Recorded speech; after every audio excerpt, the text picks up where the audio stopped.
কাজের চাপে আর ভিডিওই করে ওঠা হচ্ছিল না। আর এখন কলকাতার অবস্থা চারিদিকে যা, তাতে মন মেজাজও একদম ভালো নেই।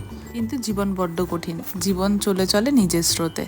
তার জন্যে যেতে হয় রোজই অফিস থেকে ফিরে ফ্রেশ হয়ে গাছগুলোকে ভালো করে জল দিয়ে নিলাম। বড্ড মাথাটা ধরেছে, তাই ভাবলাম আগে একটু ধূপ দ্বীপ জ্বালিয়ে তুলসী মঞ্চে দিয়ে নিই, তারপরে বসবো একটু চা নিয়ে। গাছেরই রোজ একটা করে বেলফুল আমি তুলসী মঞ্চে দিয়ে দিই। তারপরে চাটা রেডি করে নিয়ে বসলাম। আর যখন এরকম মন মেজাজ ভালো থাকে না, কিছুই ভালো লাগে না, তখন সুন্দর করে যেটাই খাবো সুন্দর করে যদি পরিবেশন করে নিয়ে বসা যায়, তাহলে কিন্তু একটু হলেও মুডটা চেঞ্জ হয়। সেটারই চেষ্টা করা আর কি। সেই জন্য একটা সুন্দর অ্যাম্বিয়েন্স বানানোর চেষ্টা করলাম। তারপরে চাটা খেয়ে চলে গেলাম ছাদে। খানিকটা মাটি রেডি করলাম, কারণ বেশ কিছু গাছ টব চেঞ্জ করতে হবে।